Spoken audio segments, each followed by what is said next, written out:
Metro rail కొత్త రూట్లపై ప్రతిపాదనలు సిద్ధం చేయాలని సీఎం రేవంత్ రెడ్డి ఆదేశాల మేరకు అధికారులు పనుల్లో నిమగ్నమయ్యారు. ఇంజనీరింగ్ అధికారులతో మెటీరియల్ కమిటీ సమావేశమైంది.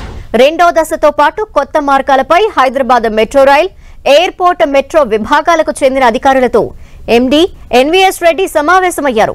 వీలైనంత త్వరగా ప్రతిపాదనలు సిద్ధం చేయాలని నిర్ణయించారు.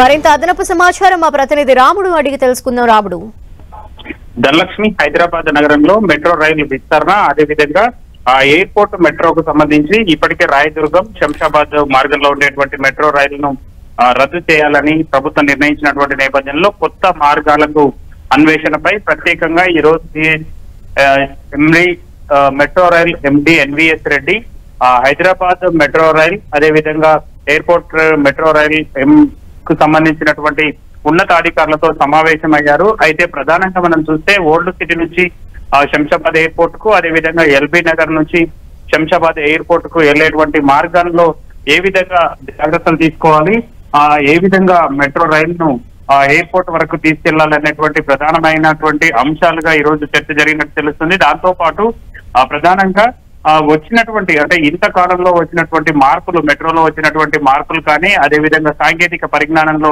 వచ్చినటువంటి చేంజెస్ కానీ వాటిని స్టడీ చేయడంతో పాటు డిపిఆర్ ను సిద్ధం చేసే విధంగా లైన్ ఏ రూపంలో ఉంటే ఎక్కడ ఎలాంటి ఇబ్బందులు లేకుండా, అదేవిధంగా ఆస్తుల సేకరణ కోసం కూడా మనం చూస్తే ఓల్డ్ సిటీలో ఎంజీబీఎస్ నుంచి ఫలక్నుమా వెళ్లేటువంటి మార్గంలో చాలా ఇరుకైన రోడ్లు ఉంటాయి. అక్కడ మత కట్టడాలు ఇవన్నీ ఉన్నాయి కాబట్టి వాటికి ఎట్లాంటి ఇబ్బందులు రాకుండా తీసుకోవాల్సినటువంటి అంశాలు, అదేవిధంగా ఎల్బీ నగర్ నుంచి నాగోలు, ఎల్బీ నగర్, బయలుదేవరపల్లి, శంషాబాద్ ఎయిర్పోర్ట్ కు వెళ్లేటువంటి మార్గంలో ఫలక్నుమా నుంచి చాంద్రాయన్ గుట్ట వరకు 1.5 కిలోమీటర్ల మేర దూరం ఉంటుంది. కాబట్టి ఆ మార్గాన్ని చాంద్రాయన్ గుట్ట దగ్గర కలపడం ద్వారా అక్కడ ప్రత్యేకంగా ఒక ఇంటర్చేంజ్ స్టేషన్ ను ఏర్పాటు చేస్తే ఏ విధంగా ఉంటుంది అనేటువంటి పలు అంశాలపైన ప్రత్యేకంగా అధికారులు ఫోకస్ చేసి అంశాలన్నింటినీ కూడా చర్చించారు.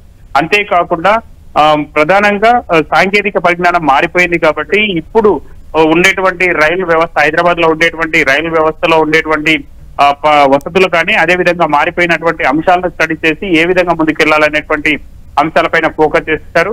అంతేకాకుండా ముఖ్యంగా ఇప్పుడు ఉండేటువంటి ఫేజ్ 1 లో ఏదైతే మెట్రో రైలు ప్రయాణం చేస్తుందో అక్కడికి వచ్చినటువంటి వాళ్లకు నేరుగా అంటే కంటిన్యూటీ ఉండే విధంగా ఏ విధమైనటువంటి జాగ్రత్తలు తీసుకోవాలి, మళ్ళీ దిగి ఇంకొక ట్రైన్ ఎక్కకుండా అవసరమైనటువంటి జాగ్రత్తలు ఎట్లా తీసుకోవాలనేటువంటి అంశాలపైన కూడా ఈ టెక్నికల్ గా ఈ అధికారులు చర్చించడం జరిగింది. అయితే వీటన్నింటినీ మనం చూస్తున్నప్పుడు సిగ్నలింగ్ వ్యవస్థ చాలా ముఖ్యమైనది. అంటే ఒక ట్రాక్ నుంచి ఇంకొక ట్రాక్ అనుసంధానం చేసే సమయంలో ఈ సిగ్నలింగ్ వ్యవస్థ చాలా పటిష్టంగా పనిచేయాల్సినటువంటి అవసరం ఉంది. కాబట్టి ఆ అంశాలకు సంబంధించినటువంటి సాంకేతిక అంశాలపైన కూడా ఈ ప్రతినిధులందరూ కూడా చర్చించారు. రాముడు, దీనికి సంబంధించి చెప్పండి ధనలక్ష్మి, ఎప్పటిలోగా ఈ ప్రతిపాదనలు సిద్ధం చేయాలని అధికారులు భావిస్తున్నారు? అయితే ప్రభుత్వం కూడా ఈ అంశాలపైన అంటే ఇప్పటికే ముఖ్యమంత్రి రేవంత్ రెడ్డి 2 సార్లు ఈ అంశం పైన సమీక్ష చేశారు. కాబట్టి చాలా వేగంగానే అంటే ఒకవైపు టెండర్ దశలో ఉండేటువంటి రాయదుర్గ్, అదేవిధంగా శంషాబాద్ ఎయిర్పోర్ట్ మెట్రో మార్గం ఏదైతే ఉందో దానిని పూర్తిగా నిలిపివేసినటువంటి నేపథ్యంలో చాలా వేగంగా పావులు కదపాలి, చాలా వేగంగా పనులు చేయాలి, వీలైనంత త్వరగా ఈ అంశాలను ఒక కొలిక్కి తీసుకురావాలి అనే అధికారులను ఆదేశించినటువంటి నేపథ్యంలో చాలా వేగంగా ఈ పనులు చేసేందుకోసం ఇదంతా కూడా ప్లాన్ సిద్ధం చేసేందుకోసం అధికారులు అయితే కసరత్తు ప్రారంభించారు. 1-2 నెలల్లో పూర్తిగా దీనికి సంబంధించినటువంటి పూర్తి సమాచారం అయితే ఫైనల్ అయ్యేటువంటి అవకాశం ఉంది. దాని తర్వాత డిపిఆర్ సిద్ధం చేయనున్నారు. థాంక్యూ రాముడు.